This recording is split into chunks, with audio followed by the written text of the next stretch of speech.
The KCSN Live Postgame Show with BJ Kissel and Kent Swanson is about to begin.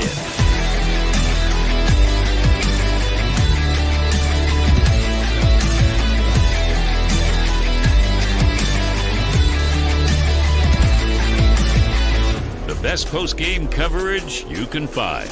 Entertain, educate, inform. KC Sports Network.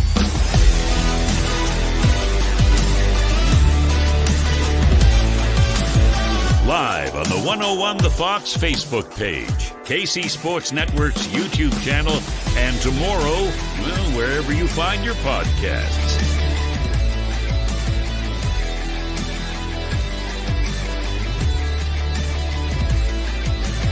This is the KCN Live Postgame Show with BJ Kissel and Kent Swanson from the Bullpen Bar and Grill in Overland Park.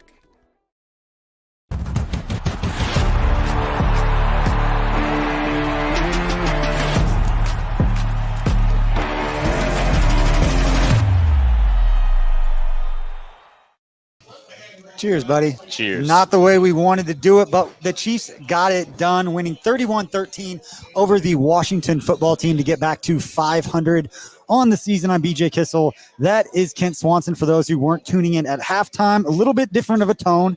We have a lot to get through because there's a lot of things that we like that we saw from the team in the second half, including throwing a shutout, and we're going to break all that down. Kent, myself, you hear from Matty Lane, you hear from Craig Stout, and we may have a couple of special guests on later, but Kent, this is a roller coaster of emotions for Chiefs fans watching this one, but at the end of the day, they did get the victory. Doesn't mean we feel great about it, which is a bigger point, but overall, what's your takeaway? What's your mindset right now? Hey, a lot of good things to take away from the second half of that football game. I don't know if I can get over everything that we saw in the first half, and there's plenty to talk about there, but the Chiefs get an 18-point win, and that's just the state of this fan base that kind of just feels weird that we're talking about an 18-point win like that.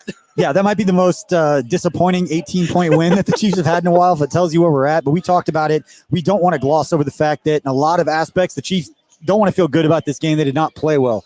Second half defense, great. But we talked about throughout this game that as much as we want to give credit to the defense, and we should, we're also going up against Taylor Heineke, who's not a very good quarterback and cannot make a play off script. Anytime he got out of pocket or out of sequence, he had to run and make a throw. He wasn't making those plays that we had seen from Josh Allen, Lamar Jackson, Justin Herbert, those other guys that we had faced. But at the end of the day, it's about just win. I can't even say those words right now just because Al Davis, I can't do it. But it's about winning the football game. At the end of the day, that's what the Chiefs did. A lot still that they need to improve upon.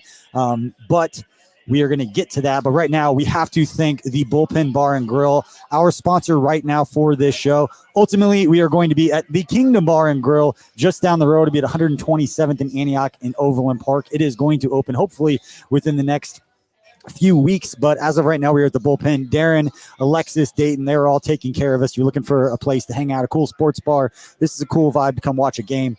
And then we appreciate everybody for watching, whether you're watching on Twitter, whether you're watching on YouTube, Facebook at the 101 The Fox Facebook page, or you're inside the Chiefs Kingdom powered by KCSN Facebook group, or Twitch, for those gamers out there that are getting their game stuff this way. We appreciate it. And please continue to get... What, Tucker? You just sounded so old. I am old, okay? Twitch. I don't understand Twitch. I don't get it. I'm not going to pretend. If you're on Twitch, we appreciate you. Thank you for watching, fellow teenagers. I was writing a comment for watching, fellow Twitch, kids. For Twitch people. I was writing a comment as you said that, and it just made me laugh. Shout out to the Twitchers. Yeah, my producer is laughing at me. You know what? We don't have to be overly produced here. We're going to figure out what's going on. But again, we appreciate everybody. Regardless of age or what you're into, we appreciate you for watching the post-game show here and supporting us in this way.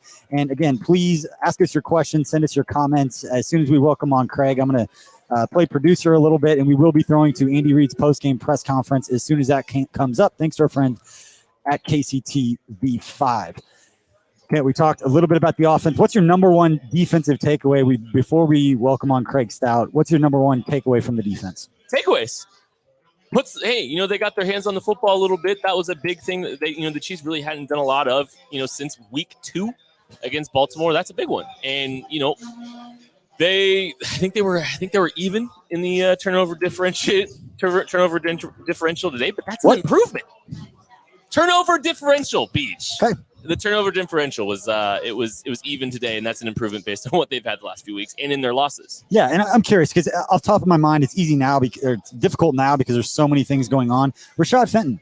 Yeah. We saw him make some plays. We saw him make some plays. Saw a little moxie get in the face of Stephon Diggs. But to see him step up and make some plays, Tyrann Matthew is going to be a lot made of Juan Thornhill, getting some more snaps. Excited to see that. And then, it didn't hurt. Then obviously the Nick Bolton stuff is going to continue to be a conversation as we talk about this defense. Yeah, there's a lot of little things that this team still's got to address, but you saw some positive indicators. You saw, outside of one massive explosive play that we'll probably get to at some point here. Yeah, there was market improvement, able to get pressure. Yeah, there's guys played better. I think just guys across the board played better. Maybe it's just the level of opponent. Yeah, I don't know, but there's some signs there. We're going to try to do something that the Chiefs weren't able to do early in this game, and that was inspire Chiefs Kingdom. And the best way to inspire Chiefs Kingdom is to welcome on the big institution, Mr. Craig Stout, to come on here. Obviously, he's going to be a little defensive focused, but we're going to go over tomorrow's headlines with Craig Stout. There he is. That's the guy's face I wanted to see. I figured you guys were going to throw to me with the age comment. You were talking about Twitch and being old. I was just expecting that the old comment was coming my way for that one. Well, you get plenty of that on the KC Laboratory, and we'll be live tomorrow breaking down more of this game and plenty more 6:30 Monday. But, Craig, we got plenty to talk about today here, and it's weird to say the Chiefs win by 18 points and a lot of good things in the second half, but that taste in my mouth from the first half still exists. Felt like kind of an uninspired victory. Yeah, it really did. When you turn the ball over like that, not even the turnovers necessarily, it was the way the offense was carrying themselves, and it just felt unconfident. Like, we haven't seen that very much in the Patrick Mahomes era. It's often the time where this Chiefs team is the bully. They're the one that's lining up. They're the one putting the points on the board, and they're the one that's putting fear in the hearts of the team that they're playing. We did not see that for a large portion of this game, and that is uninspiring. That's frankly a little bit worrisome. You had a couple drives on defense where you had some blown plays, things like that gave you a little bit of concern, especially since you had a quarterback on the other side that was missing some stuff and missing some frankly terrible throws and wide open receivers. So it is a little bit uninspiring to walk away from this. Yes, a win's a win. Yes, it's by 18 points. They closed it out well, but man, it's so hard to look at this game and not walk away thinking, ugh, there are still issues with this team, and there are still ways that this team can get beat. Well, you saw a lot of, first half turnovers in plus territory, 3 of them to be precise, in a lot of uncharacteristic ways. We were talking about that a lot in the halftime show. There's just, that was a cloud that was kind of hanging over that first half, and excuse me, 3 turnovers. Speaking of threes, good things sometimes come in threes. 3 and outs for this defense. There was plenty of them in this game. That was pretty big. Yeah, that was huge. For everything that occurred with the Washington football team and Taylor Heineke, they did a good job, the Chiefs did, of shutting down the Washington football team in several 3 and outs. You saw lots of times this Chiefs defense up against the wall, put in some bad situations, came out of it with some 3 and outs, got the ball back to Patrick Mahomes in the offense. We have not seen that this year. We just haven't. We haven't seen enough stops. We haven't seen this team line up and come up with the requisite stops. Again, there were some misses. There were some things that could have happened. Not every team is going to run a slant route on 3rd and long that's going to be way short of the sticks, but it is what it is. You play the team that's in front of you. I felt like the Chiefs defense did pretty well lining up, taking away stuff for the Washington football team, and coming up with the stops that this team desperately needed when they were unconfident on the other side of the ball and they were struggling to keep a hold of the ball. That's when you got to rely on the other side. You play complementary football. We got to see this team, this defense specifically, step up, play some complementary football. A shutout and a half, we are going to take that every single week out of this defense right now. We got the question on the KCSN subscriber-only podcast, 21 questions. How many times the Chiefs would hold an opponent to 20? And they do it the next game, immediately after. How about that? You love to see it. So it wasn't all good. And obviously we talked about the first half, but, and it feels good to get a win. But at the same time, a lot of injuries. on a cursed field in Washington. Anthony Hitchens ruled out for the game. Travis Kelce came limping off. Well, it looks like something with his knee. Then a wrist injury or something along the lines in his arm. Tyreek Hill missed some series. He has a quad issue. Jody Fortson, unfortunately, taken off the field, feared Achilles injury. Boy, a lot of injuries there on that field today. And I think that was part of maybe a little bit of the contributing factor in the first half. And the Chiefs don't declare guys out like that very often. I can count on like 2 fingers how many times in 6 years I was there we ever declared a player out before the game was even over. And talking Derek Johnson's Achilles injury back in 2014, he's questionable to return while everyone in the world knew what was going on. So it's a bad sign, obviously, that he's done.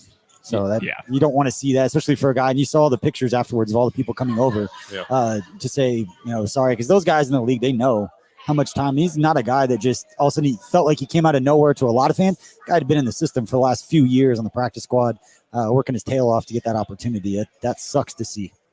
Yeah, and clearly this team loves him. And, obviously Chiefs fans love him. He was one of the best feel-good stories of this season, clawing back from the practice squad last year, transforming his body, turning into a tight end, made a phenomenal contested catch up the sideline to help set up that first touchdown. A guy that we all wanted to see more of. I think this offense was trending towards using him more even, so it really sucks to see him go out like that. Obviously, we got to see Noah Gray in there a little bit more. He looked pretty good blocking against that Washington football team front. Anthony Hitchens goes out with an arm injury. After he comes out of the game, Ben Neiman takes over as the mic. We got to see Willie Gay sprinkled in a little bit as well. That was even before Hitchens went out. We got to see him sprinkled in with Nick Bolton in the nickel. So I'm very curious when we talk to Steve Spagnuolo later this week. I'm sure somebody will ask him about the green dot. So I'm curious to see where these injuries lead to more playing time for guys coming forward here. Yeah, and the one player that shouldn't get lost in this is Travis Kelce and what he did, and looked like he was playing through some different things at different points in this game. And it felt like when the offense really started to click, there was that drive where they just kept going to Kelce all the way down the field. We know he's a leader. You know who else is a leader, Craig? Who's that? Fairway Independent Mortgage. Fairway Independent Mortgage makes the home loan process as simple as possible by guiding you through every step, just as they've done for the past 25 years. Call Jennifer Dixon at 816-390-8898. That's 816-390-8898. Great rates, a focus on customer service, and the fastest turn times in the industry. That is Fairway Independent Mortgage. Craig, I have to ask you this because, we talked a little bit about the injuries, but also there was some shakeups on personnel. Juan Thornhill playing a little bit more. They're trying everything they can over there on the defensive side of the football. What was your overall impression of some of the changes being made from a personnel standpoint? What was your impression of that first look at, I want to call them the new look Chiefs defense, but your first look at, a team that has kind of looked in the mirror a little bit and decided to make some adjustments? Well, first of all, Juan Thornhill getting in there over Dan Sorensen. Y'all don't be surprised to see how many snaps Dan Sorensen plays this week. They were in the dime a lot. So Dan Sorensen still played a lot, but Juan Thornhill was your guy when they were in the nickel and the base. I also really like seeing Rashad Fenton on the outside. BJ talked about him before I jumped on here, but I think that's a situation where you might have to consider him going forward on the outside. Another playing Mike Hughes and Rashad Fenton on the outside when they're in the nickel. I'd like to see Rashad Fenton keep one of those spots when Charvarius Ward comes back. I do think that we saw a little bit of a mix-up at the linebacker position. I didn't see much, but the game script wasn't such that they were really in that nickel so much. So it's 6 of one, half dozen of the other. The big one, obviously, Mike Rimmers out there at right tackle. I felt like he did a pretty good job against a really good pass rusher in Chase Young. It did feel like Patrick Mahomes was able to navigate the pocket better this week, despite, they were getting some pressure. That defensive line's good. It's one of the best in the National Football League. But it looked like Patrick Mahomes felt comfortable stepping up and breaking out kind of some of the usual patterns when it comes to some of his pocket management that we're used to. And maybe that is a little bit of credit to Mike Remmers being added onto that offensive line and replacing Lucas Niang, Craig. Yeah, that is something that maybe Patrick Mahomes just feels confident with him. Maybe he feels a little more comfortable with him. I know that we'll get more into this as we get down the line here, as we have a chance to really review what they did and how they shifted protections. But I do think that this was a move that I mean, we saw some practice, footage from earlier this week where they were actually rotating him in soon. It'll be curious to see how much Mike Rimmers plays going forward here over a young guy like Lucas Niang. We were hoping to see a little bit more Josh Gordon into that rotation too on the offensive side of the ball at the receiver position. Didn't seem like he really did all that much in the way of impacting the game in the passing game, except for failing to block on the edge, which is something that Demarcus Robinson's very good at. That was an interesting sign there. What do you think about that, Craig? Yeah, I think we heard that Josh Gordon was starting to get more opportunities, and obviously the game didn't go that way. Darrell Williams running the ball well, so they didn't really have the option to target Josh Gordon as much. And Travis Kelce, Tyreek Hill, both great here. So I got a question here coming in. Mike Guy, question for Craig. Should the CBs press harder? Feel it was like a soft press. It depends. Depends on the matchup. Obviously against Terry McLaurin, a guy that's slippery, getting off his release and getting into the secondary and has explosive downfield ability. You don't want to press a guy like that because if you miss the press, he is wide open streaking up the sideline. So you don't want to see so much of that. But against some of the bigger, slower receivers, that's when you want to get guys up there, play physical, knock them off the route, knock the timing off, really produce well at the cornerback position from those situations. I felt like they did a pretty good job against Terry McLaurin today, actually. We are still waiting for Andy Reid to come up for his press conference, so we will cut to that as soon as we have that feed. But we're still here talking to Craig Stout here a little bit. The man, the myth, the legend, the Renaissance man. It's been really good to talk to you because we haven't got to really talk to you much this week because you were kind of out with some of the shows and all that. But I do want to talk a little bit about Rashad Fenton. I think we kind of talked about him a little bit earlier today. I think BJ might have mentioned him. He's a guy that I think he's had more opportunities. He seems like he's getting a few more opportunities. He played pretty well today. Yeah, and I did. Even more than that, I think that this defense at times can lack a little bit of swagger. The guys that you typically had out there that are talking, that are being loud, are the guys that are also having to be leaders and having to try and produce. And if they're not producing or they're struggling to get everybody on the same page, it's hard to really talk. It's hard to be that way. Rashad Fenton's out there on the edge. He's talking. He's yapping at Stephon Diggs. He's yapping at Terry McLaurin. It's good to see because you want to see some fight out of some guys. And that's the way he plays the game. Very physical guy. Loves to get downfield. I think you guys got to see a lot of tackles where he just really was flying downhill, knocking guys out, really, playing well against running backs, tight ends, things underneath. That's what you want out of a Steve Spagnuolo corner that's physical, and then letting guys know when he does make a play. Get in their heads. I love scrappy, yappy defensive backs. So I love seeing Rashad Fenton out there. We know.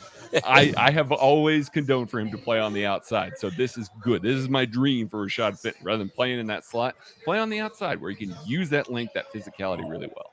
Every draft season ever, Craig Stout. Everyone. And small cornerbacks that'll run their mouth. It's his favorite thing. Speaking of cornerbacks and defensive backs, L'Jarius Sneed, was that the best game he's played all season? Yeah, I think so. L'Jarius Sneed made his presence felt in the run game again, but he's done that a couple times this year. Getting vertical to break up that pass was excellent. There was one that was in the end zone that was a misfire out of Taylor Heineke that I felt like maybe was a little extra separation out of L'Jarius Sneed. So not perfect by any means, but he looked better. He looked more confident, and that might be with Juan Thornhill back there. Maybe he feels a little more confident passing stuff off to Juan Thornhill as a safety. Obviously got to see the All-22 for that, but so far so good. Probably his best performance of the year. All right, another guy I want to talk about real quick, Mike Dana. He's, some of his, I don't want to say he's a guy that's been winning consistently from a pressure standpoint. Some of his sacks have definitely been effort sacks, but the man's been around the football a lot, and he's been making some plays. And he did it again, forcing a fumble today. That's a playmaker right there. You talk about that man like a playmaker. Him and Turk Wharton out here just making plays, baby. Now, Mike Dana looks great. He's had to fill in. The broadcast highlighted that he's filling in for Chris Jones, for Frank Clark throughout the year. So him having to move around and be all over that defensive line and still producing the way that he is speaks to his football IQ, his intelligence, and his ability, his technical ability. He's got really good hands, knocking some of these tackles back into the backfield. Was able to come up with a nice stop that turned into a fumble. It could have been a tide turner for the Chiefs if they hadn't given it right back. But a good play overall. Yet another good performance. He's just consistent, and I think that's the best thing that you can say about anybody on this defense right now is that he is consistent. I got one more guy that we haven't talked about defensively. I just didn't think about that. Frank Clark. Yeah, I mean, he did some good things this week. He kind of looked like the guy we've seen in the past. Yeah, he did. He got several pressures. I'm curious to get through, chart all those pressures again. This back-to-back week where he had some pressures. This one was a little less late in the rep like the ones were against the Buffalo Bills. He got there a little quicker. He made himself more of a problem.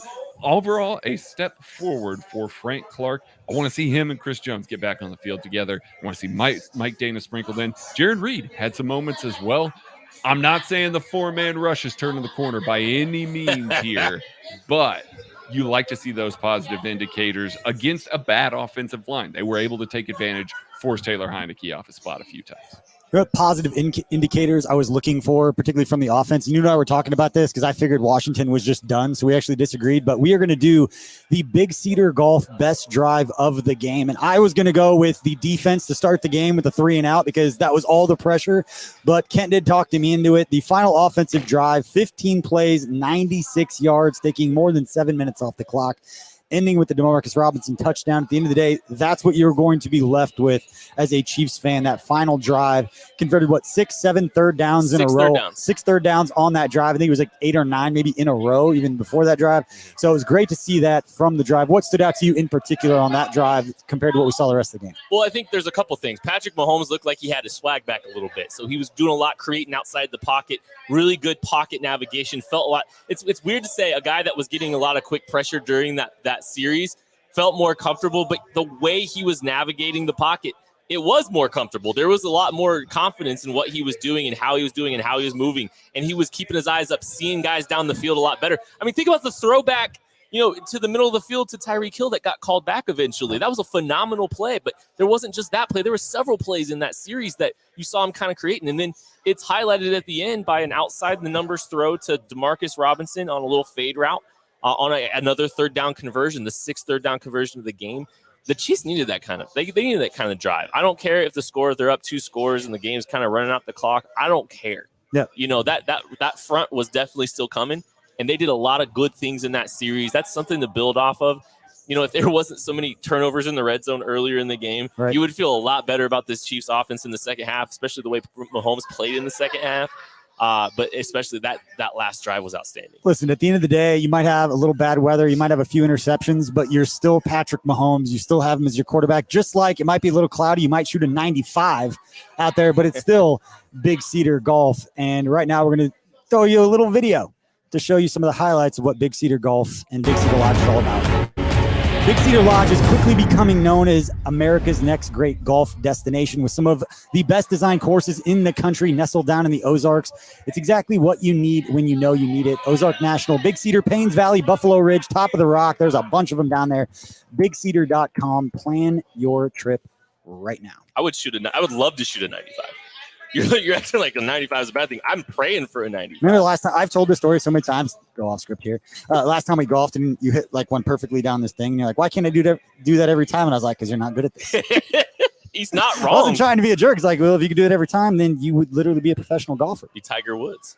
And you are not. So right now, sorry, that sting. No. Right now, let's take a quick break before we go to Coach Reed's post-game presser. Thanks to our friends at KCTV5. That'll come up here in just a few minutes. I know he's going live. You'll see some stuff on Twitter. We will have the video for you with all the questions and answers here very soon. Right now, let's take a quick break and look at some of the other shows we have here at KC Sports Network.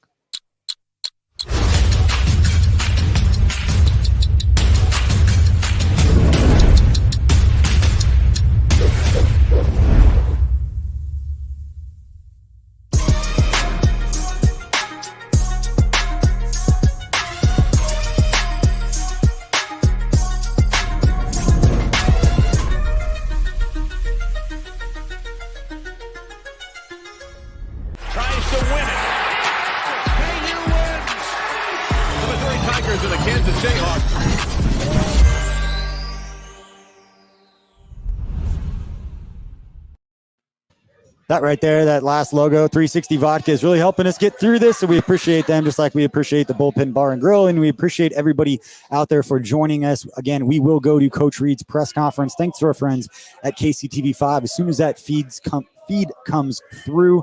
But in the meantime, Craig, before we let you go, just wanted to get couple last thoughts on what do you think the talk is going to be this week? Just put on your Jeff Stradamus hat like Jeff Allen always does and tells us exactly what's going to happen. What do you think the conversation is going to be coming off this game, going into a different challenge, a completely different animal in the Tennessee Titans next week? Turnovers. You can't turn the ball over like this. And I realize that they've probably been hammering on this for weeks now because it's been a problem for weeks now. But this was the culmination of letting a bad team hang around. And so that's going to be the number one point of conversation here. Andy Reid is going to get in there. He's going to make it a point to say, hey, we got to stop turning the ball over. You got to take care of it. Take the sack. Don't, live to fight another day here because you're taking points off the board and you're not always going to get a good defensive performance. You got to be able to take care of the ball better. I think that's going to be the first thing, first and foremost. And then on the defensive side, I think it's going to be keep building. Build on these good performances. Even if you're going up against a bad team, you made a bad team look like a bad team. Keep doing that. Keep building on it. Maybe build some confidence. Maybe get that swagger back and be able to really turn it on, make some strides by the end of the year. All right, that is going to do it for our time here with Craig Stout. Find him on Twitter at Barley Hop. You're going to see all of his content on the KCSN Substack this week. He'll be on the KC Laboratory live show at 6:30 p.m. Arrowhead time tomorrow. Craig, appreciate you coming on. Can't wait. Ready to be on these shows again after last week. And we'll also have the Substack tomorrow morning, the written breakdown. Everybody get a chance to get their thoughts, get them straight, get them on paper, digital, whatever. I can't put them on paper anymore. It's like a dumb thing to say anymore. Anyway, whatever it is, KCSN.substack.com, our daily newsletter with all our analysis. You'll be able to find it, and it's available for everyone. So you can subscribe to that newsletter for free right now. And again, we will be going to Coach Reed's and Patrick Mahomes' presser as soon as they come up. Continue to ask us questions, give us those topics, and I'm going to make Tucker a little nervous. I wish everybody could see him right now. So we're going to go off script here, and we're going to bring up the social recap right now and the tweets that we want to talk about. It's a new segment we did last week with 6 tweets. And again, while we're waiting, we're going to bring Matty Lane on here in a little bit. As of right now, we are going to do this new segment, which I am completely stalling as Tucker is just running around with like multiple computers. I wish you guys could see him right now. He's doing good. He's sweating right now. How the profusely. sausage is made. If there's a towel, does anybody have a towel that we can get for this fine man? Sorry, buddy. But I'm excited to see what tweets he picked out. So it's kind of like blind know if anybody watches Outside the Trenches. We don't know the segments that he's bringing up right now. Yeah, we're not going to. Looks like Terry McLaurin just got done with the postgame presser for the Washington football team on the feed I'm watching. Again, as soon as that goes to the Chiefs, we will talk about that. But right now, we're going to do this new segment. Oh, look at Tucker just absolutely crushing it right now. And we are going to look at these tweets. The first one we're going to react to. I really love our offensive line. What kind of cookies do you send them, Jeff Allen? There we go. Good. Hey, shout out to Jeff Allen for the delicious cookies and what we're doing at Feed It Forward and all that stuff. But hey, look, the offensive line, I think they did some good things. And Mike Remmers, he was given some pressure off the edge. He had a very tough assignment here with this Washington defensive line. Mm-hmm. But Patrick Mahomes definitely looked more comfortable there this week. And especially some of his escape routes seemed a little bit more natural to him. And that's a credit to him. And they ran the ball pretty well, too. Yeah. No, you're exactly right. And I just love that Mike DeVito is just plugging cookies left and right. And Mark Bowrichter, future friend of the show, says only 2 pumps by Hill there. 3 pumps is threshold for a penalty. Yeah. Do you want to break that one down? No, not even a little bit. But 2 this pumps. Show's family friendly. I did think so he was going to get a penalty. I really did think he was going to get a penalty there because he was getting it after it in the back of the end zone there. But he got the pumps in quick. It was immediately he wasn't going to spend a lot of time celebrating because he knows. The ref was clearly distracted by it. You want to make the entire show about that? No. We probably need a live replay of it, though, if you would like to show us what's up. I want to make Tucker get really nervous. Tell him to bring that video up right now. All right, and let's see. Josh Briscoe, extremely serious running back tweet. If Darrell Williams was a high draft pick, Chiefs fans would have talked about him differently for at least the last couple of years. That goes with everyone. I think it's all context to how they're brought in, how they're utilized, and just not being prisoner of their moment seems like the phrase I've been using. But Darrell Williams, it's hard for me as a guy that I was rooting for. I remember talking to Dane Brugler at the scouting combine the year before Darrell Williams even got picked. I remember talking with Darrell Williams the first day of rookie minicamp, and I asked him, "You're one of the top, running backs available." Yep. Available after the draft. And at that time, the Chiefs had Jamal, I believe, at that time still was on the roster going in at that point. They had Sharkandrick, they had Spencer Ware, you had all these guys that had NFL experience. You're one of the top undrafted guys. Why did you choose to go to the Chiefs? And he said, Dylan McCullough was the running back coach at the time. He had a great relationship. They had met at the Senior Bowl that year. And he said it was about opportunity and putting himself in the best position to be better as a player. This is a guy that grew up in Louisiana. LSU was his dream school. He was the number 2 running back in the state. Number 1 running back in the state was Leonard Fournette, was going to LSU, and he decided to go there anyway. He didn't say, hey, I'm going to go somewhere and be the guy. He stuck to his guns, said, I want to be where I belong, where I believe I should be, and I'm always going to respect him for that. As, again, we're still continuing to wait for Andy Reid in the postgame presser, but that's my Darrell Williams take, and I think there's a lot to be said for what Josh is saying as far as context when guys come in. Yo, I thought Darrell Williams was one of the, I thought he was a draftable player. Just point blank. I thought he was a draftable running back. He's a good football player. And, he's done everything that you could have asked a guy like him, an undrafted free agent, to come in here and just do the little things to continue to stick around. And honestly, he's been a very productive runner when he's been in games. And he's not the most explosive guy, but he's going to be a guy that's going to, get what's there between the tackles.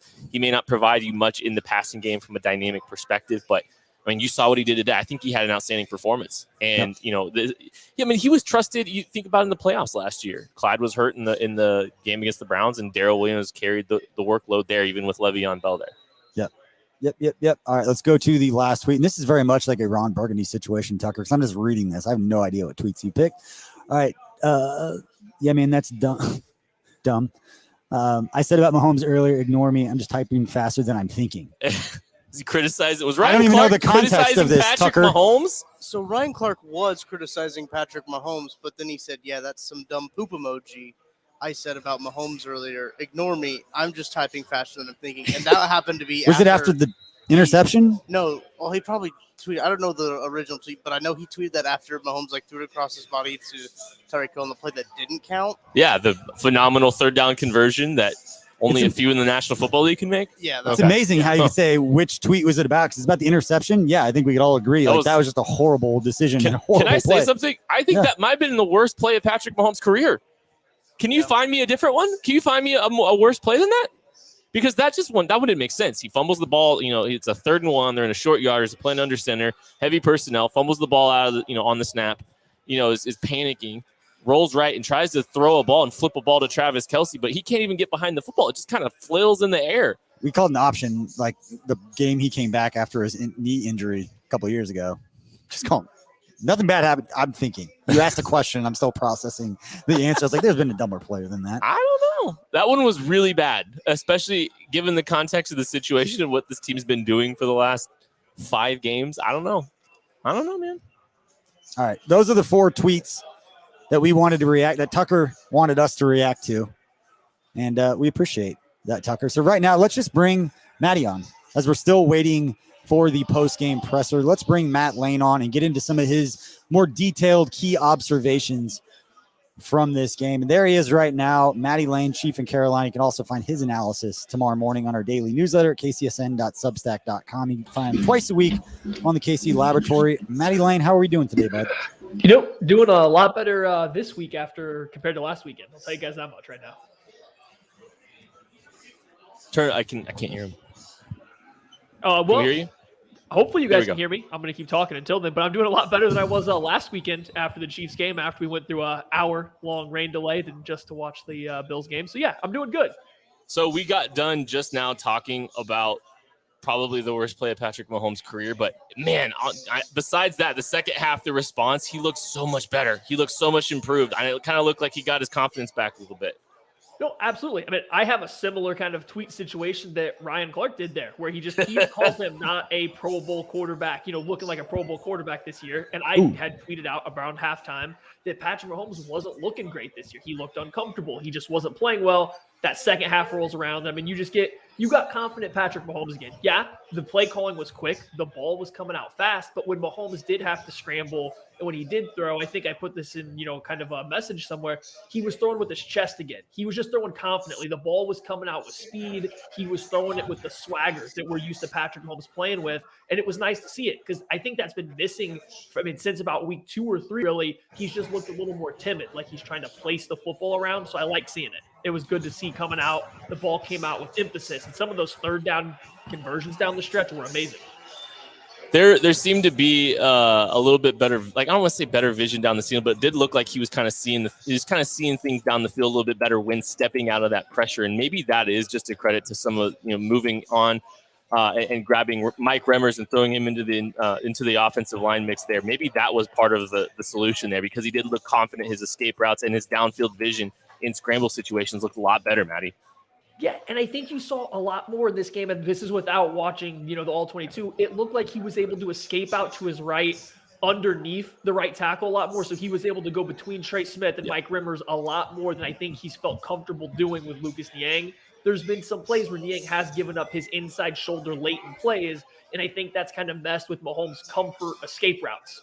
And so I wonder if that just kind of played a part in him kind of looking a little more comfortable as the game went along. He was able to escape underneath Chase Young, usually rushing off that side, and then kind of get moving towards the line of scrimmage to make some of those throws. So I do think that maybe played a part in why he started looking better. And I think whatever they did at halftime, whatever conversation they had, he didn't look uptight. He looks wound up right now. At the beginning of these games, he just looks very uptight, almost scared to make a mistake, which is leading to him pressing, making mistakes. So he just looked looser, and it was a lot of fun to watch, the Patrick Mahomes we know go out there and play again.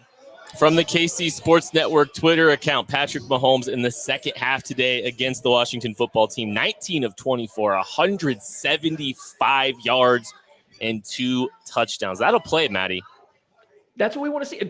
That's what he's got to have for this team to go for. I know the defense played better this week, and I'm not trying to say they didn't, but that's what this team needs to excel going forward, is that level of Patrick Mahomes play.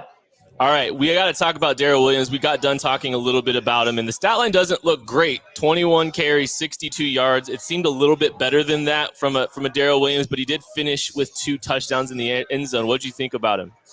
I thought he looked good. I think the stat line doesn't look great, but I think especially down the stretch, there was a couple runs that probably went for 1 or 2 yards that brought it down. There was a couple plays there in the early of the second half where he got the ball out in space, whether on a catch or on a run, where he was making guys miss. He looked, a lot more elusive than I think we're used to seeing Darrell Williams look. That touchdown run on the power, he did a great job tucking in behind the offensive line and making that cut back to the backside.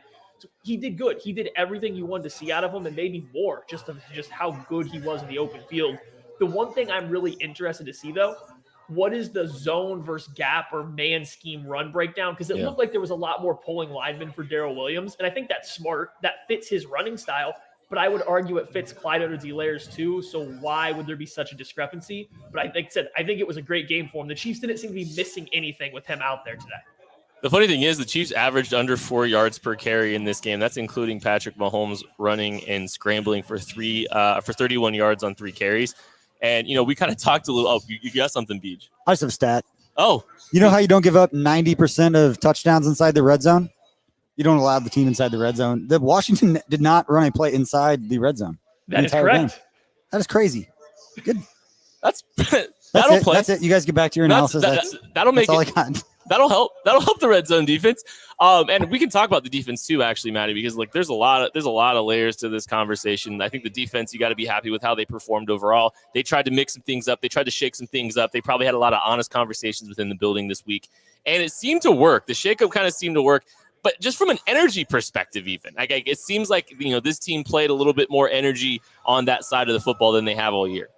And that's what really caught my eye. I think you still saw some of the same issues that has been kind of pegging this defense all year long. Is the pass rush wasn't great. It was better, but that's given, the offensive line they were playing, it should have been. So the pass rush wasn't great. There was some coverage and miscommunication mix-ups in the back end. But what you did see was just there was energy everywhere. Rashad Fenton being out there, he always brings the energy. But there was multiple plays where he makes a tackle, he makes a big hit, he's going to let people know about it. Tyrann Mathieu, especially in that second half, he was playing in the box a lot more. He was flying around when he was up there. He was getting involved in a lot more plays. I think getting Willie Gay and Nick Bolton out on the field, there just seemed to be a lot of energy on this defense. Guys were rallying to the football. Besides on that 3rd and 16 screenplay, nobody rallied to that football from anywhere. But outside, that one drive, essentially, guys were flying everywhere on that defensive side of the ball. And that's what you want to see. If you have a defense that's not playing great in terms of their execution, if you can raise that energy level up, that's going to go a long way. We had one coverage bust like right after that 3rd and 16 that led to the only touchdown that Washington scored. But I mean, there's a lot of good things to take away. Holding any team to 13 points has got to feel good. Where do we go from here? How do we gauge this performance by the defense relative to everything we've seen at this point? I mean, I know the Chiefs have played some really, really difficult, very good offenses, probably 4 of the best, at least 10 offenses in the National Football League, and then the Eagles. But how do we gauge all of this right now? Do we think that maybe there's some regression towards the mean a little bit? Do we think that what do you think we take away from this performance here? So to me, this just has to be considered like a stepping stone. So if the Chiefs come out next week and play the Titans and look just as good, which is another not great offense, but if they look good in that one too, then you can kind of peg this as the beginning of where they started to turn it around a little bit.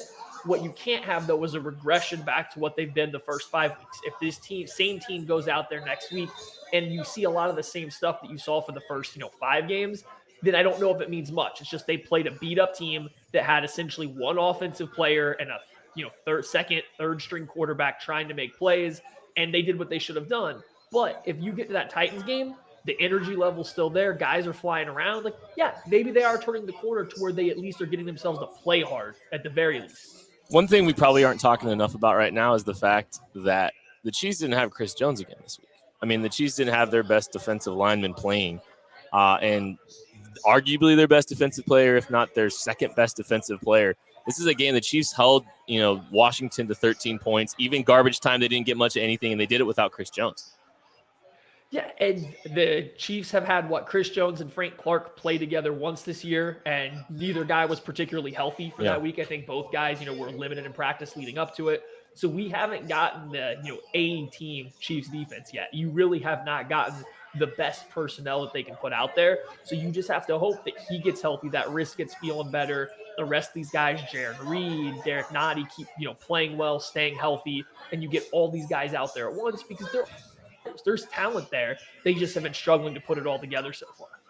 Yeah, and I'll throw my 2 cents in. So I'm looking through the numbers here, and again, we're going to try to bring the post-game presser. Coach Reed's it's already passed. We're waiting the feed to come through. If it doesn't, we're just going to continue doing the breakdown.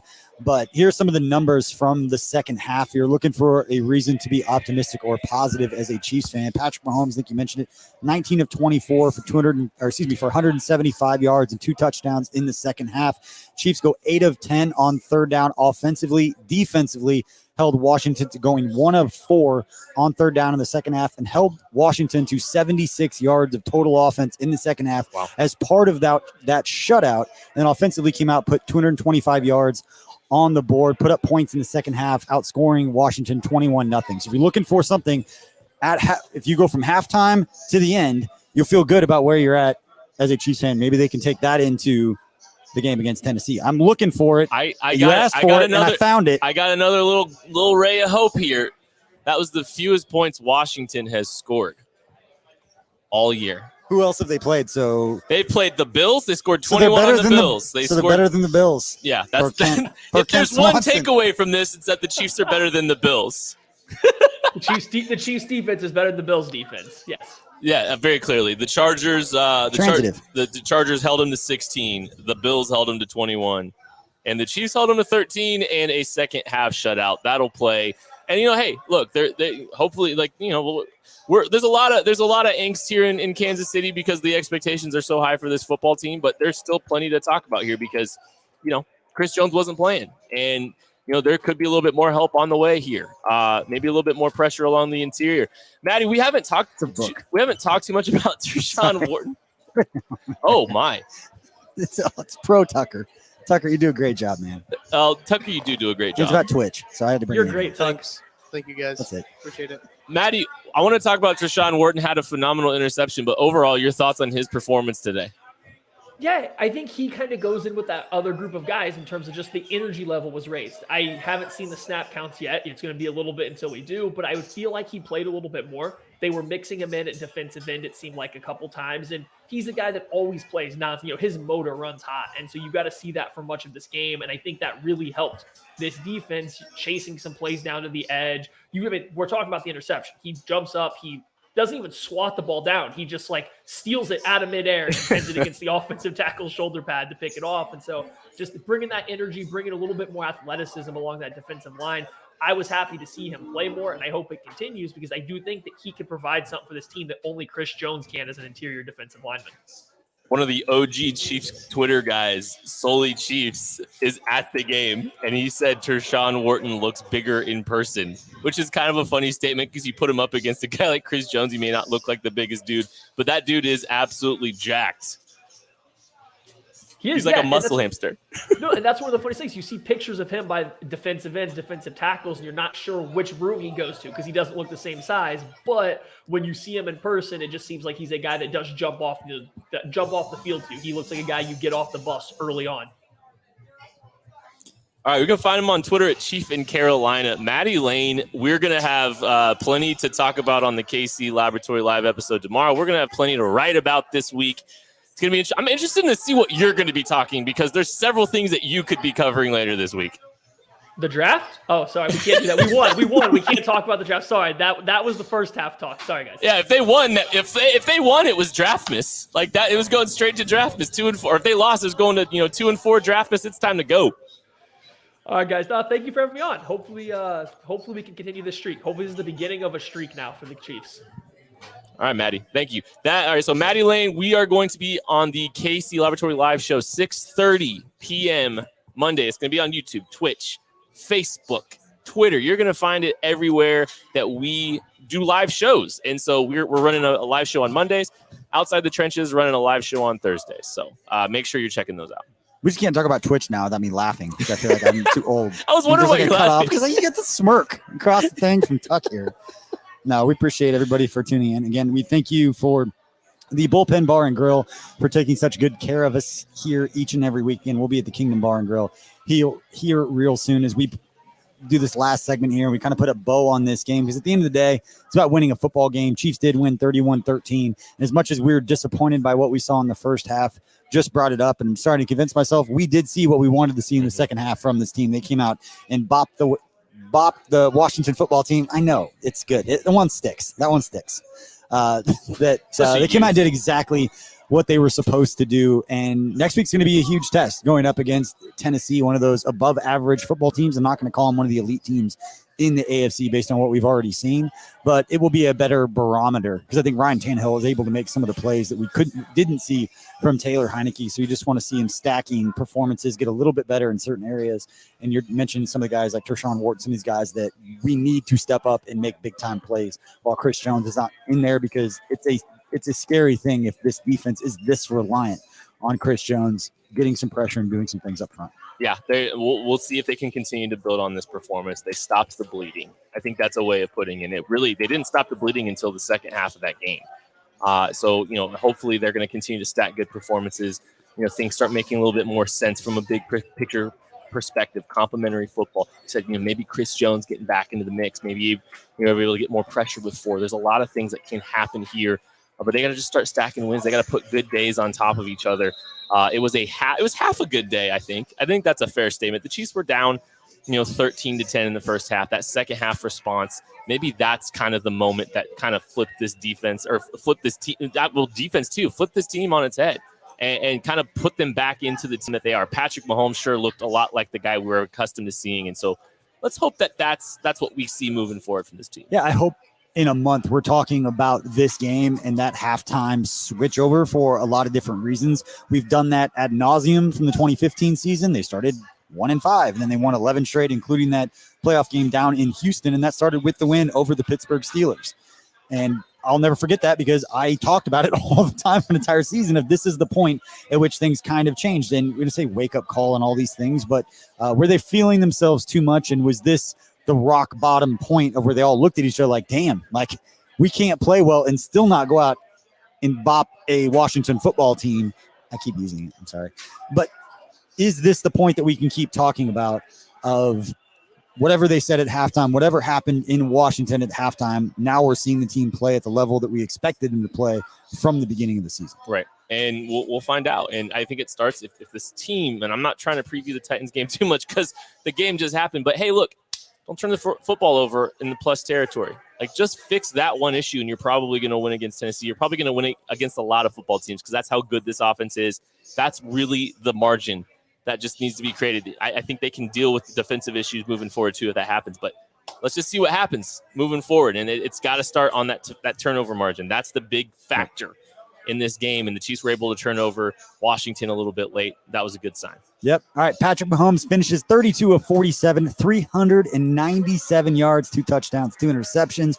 Travis Kelce does Travis Kelce things, 8 catches, 99 yards. Tyreek Hill, 9 catches, 76 yards, and a touchdown. But the one play we're going to be talking about with Tyreek, the ball that went off his hands for the second week in a row, ended up in an interception, one of those frustrating plays from the first half, but can't also not mention McCole Hardman's 4 catches for 62 yards, made some plays down the field. And if it wasn't for that fumble, we were talking, was just the most impactful first half up until the fumble that we had seen from McCole in what I would call like high leverage situations, not just making a play when they're up by a lot, but when they needed him to step up and make a play, we saw McCole Hardman step up and make a play. Well, that fade route was on a 3rd down too, I believe. Yep. And he beat press and he fought through contact, and it was close coverage, and he still made a phenomenal play. Obviously the turnover is annoying. The fumble is, not great, but you saw him make some big play, make a big play and do something really positive. And, you hope you get more out of that. And, if Josh Gordon ever comes along, like, there's a lot of things in there. Like, there's some positive little miniature signs. 3 catches, 55 yards for Byron Pringle, too. DeMarcus Robinson had 40-some yards and a touchdown. Like, all the secondary weapons. And he's blocking. Yeah. I mean, Josh Gordon couldn't do it. Josh Gordon struggled to block on the edge. That's why DeMarcus Robinson has been able to stick around so long, as he's a trusted guy blocking. And that's a big factor. It's a bigger deal than people might realize. That's been a signature. That's been a hallmark of his game since he got here to Kansas City. Yep. All right. We appreciate everybody that's tuned in. If you're watching on YouTube, take a half a second, go down and pound that subscribe button to make sure you don't miss anything, whether it's the 5 Chiefs shows a week we do on KC Sports Network, or it's the 3 college shows that we do. We do weekly breakdown with Matt Castle. We have got a lot more fun stuff coming up, and we do lots of fun giveaways as well, thanks to our phenomenal partners like Jack Stack Barbecue, 360 Vodka, and Cookie Society, owned by Jeff and Marissa Allen down there in Frisco. Breathe. At the end of the day, it's a win. Yeah. I said all week that all I cared about was feeling good after they would win a football games, and I didn't expect losing to come in at all. I just wanted to feel good about it. Even though they won by 18 points, I still don't feel great about it. Feel half good. But I can feel better knowing that the second half was dominant. They did exactly what they should do against a team that should not have belonged on the field with them. Again, you win by 18 points and you don't feel good about it. Tells you where the expectations are for this football team. But get rid of those turnovers, be a little bit better. Again, thank you. If you're listening to this on Apple, Spotify, wherever you're at, please rate, review, subscribe, all of those good things. We are just about 4.5 months old at KC Sports Network. We appreciate all of your support as we're trying something new. Appreciate you all for tuning in. We will see you throughout the week with all of our content on YouTube, wherever you find it. Appreciate you. We will see you next time.